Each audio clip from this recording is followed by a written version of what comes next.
One time we were in Zacatecas in the mountains, and we would always get lost because there were no streets up on these mountains, and there were just weeds everywhere and cactus, and a lot of times we would get lost, especially because we opened the area, and then we were constantly leaving because we were doing exchanges, and so we didn't know our area like super well. And one time we were lost, and there were dogs that would just bark and like chase us around. And one time we got really freaked out because these dogs were following us, and so we went up to this ledge of the mountain, and we're just sitting there, and these dogs are just like coming in on us.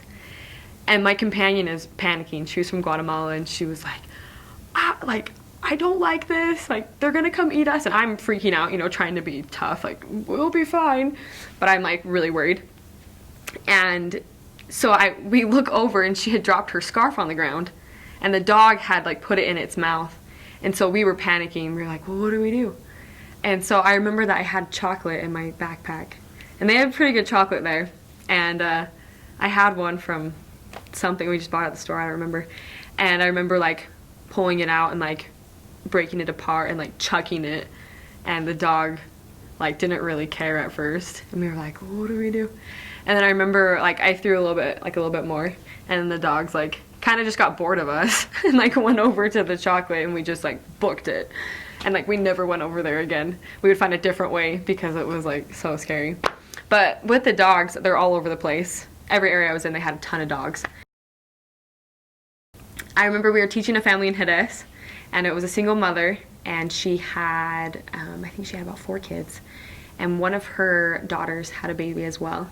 And so it was a really full house, and she was talking about how her back was hurting her. And I had been in the mission a pretty long time by this point, but still sometimes the words slip and you don't remember what word you're supposed to say in a situation. And she said that her back was hurting her. And I remember that my dad had always he had back problems, and he would always do stretches before he went to bed. And I remember I was like, oh, I'm gonna ask her if she's like stretched, and if she's done stretching, which is estiramiento. And I was like, I'm gonna, so I tried to ask her, but I forgot the word right as I was about to say it. And so I turned to my companion, who spoke a little bit of English, and she said, wait, what do you, she was kind of like, what are you trying to say? And I was like, it's like like something like that. And she's like, oh, estreñada, which is constipated. And so I was like, hermana, ¿estás estreñada? And she was like, what? And I was like, and I looked at my companion like that wasn't the right word, and they just busted up laughing. And I was like, no, I mean, have you done stretching? Like, has hecho estiramiento? And then she was like, oh, no, I haven't. But that was a pretty funny thing. And I remember, like, I had been out in the mission for over a year, and I still, like, the word slipped. I looked at my companion, and she was trying her hardest to help me. She thought that's what I wanted to say. But they're very open about that stuff. There's no shame. And so I said it, and they were just, like, cracking up. That was pretty funny. Cleaning.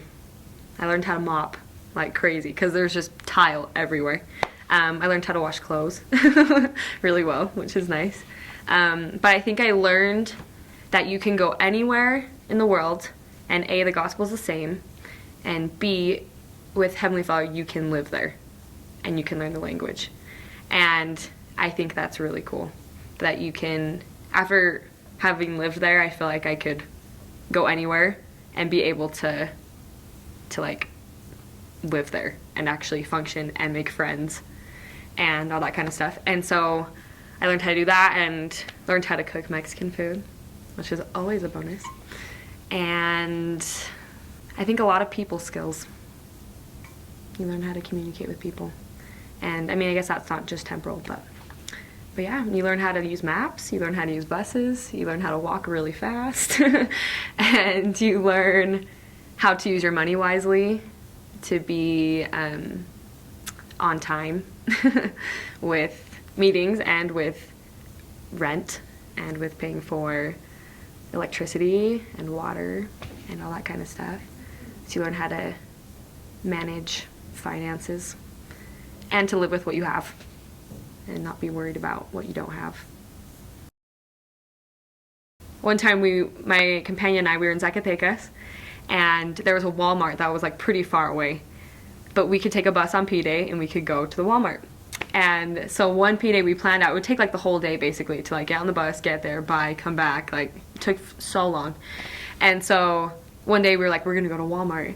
And my companion was from Mexico, and so we get on the bus, and the bus ride was pretty long. We go to Walmart, we get like all this stuff at Walmart, and we kind of like saved up to go to Walmart because we were like, Walmart's gonna be sweet. So we go to Walmart, and we're like talking to people and stuff, and we get on the bus, and like no one had really like shown interest with people we're contacting. We get off the bus, we have all these bags, and we're trying to call a taxi to take us from the bus stop to our house. You take a ton of taxis, but you can contact every person that that you're in a taxi with, so that's awesome.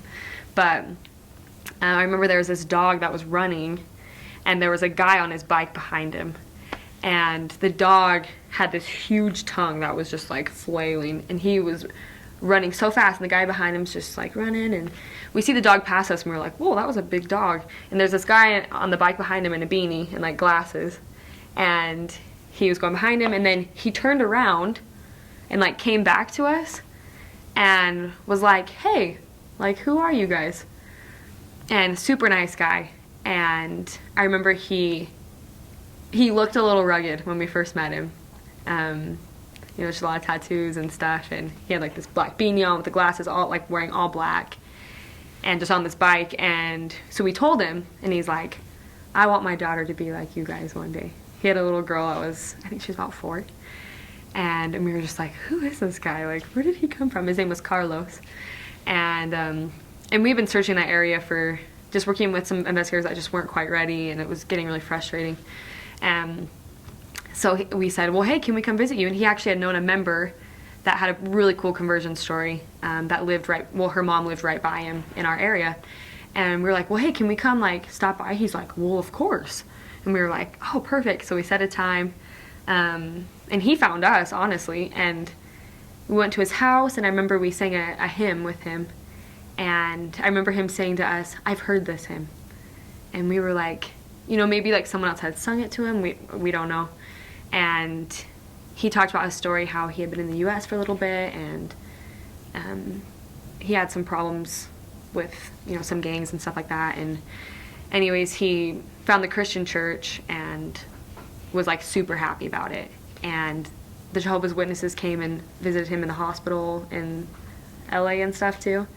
And so he has this, he had been prepared for a long time. Anyways, he ends up back in Mexico, and we're talking to him, and he actually served in the army in Mexico too. Really cool guy. And he was just so eager to learn, and the Spirit was just crazy with him all the time. And he was such an inspired man. He was so sensitive to the Spirit. And he was a single dad. His wife had left him a while ago, and he lived with his mom and then some of his sisters. But he just wanted to do good, always. And when we explained to him everything, he was just so excited all the time.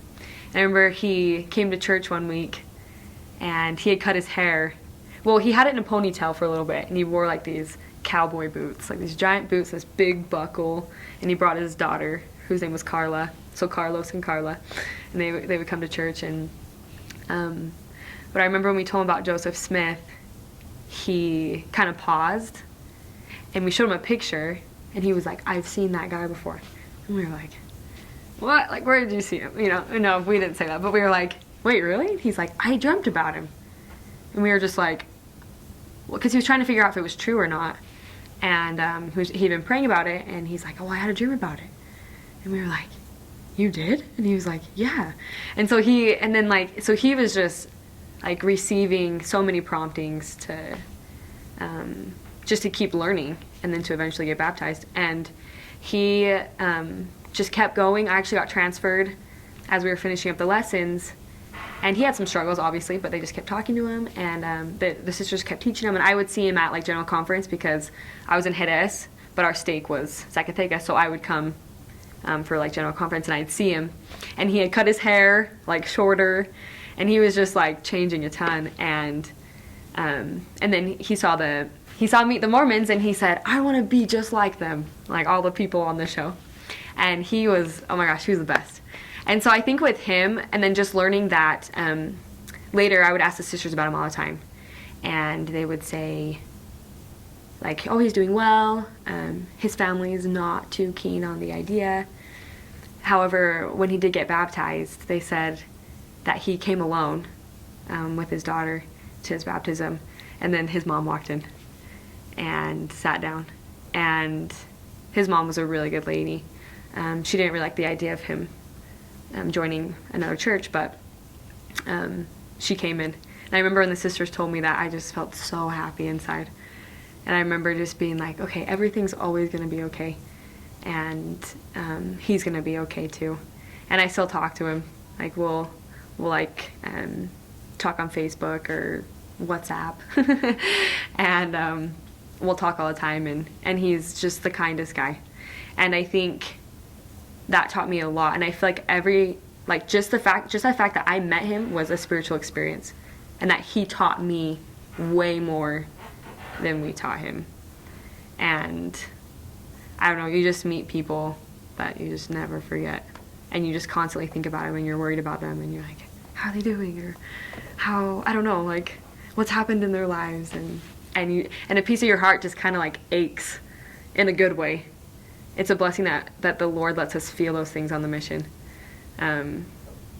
Just like that they have a little piece of you and you just want to see them like so bad and just see how everything's going. But I think just that whole process just taught me a lot. And that whole thing was a spiritual experience for me.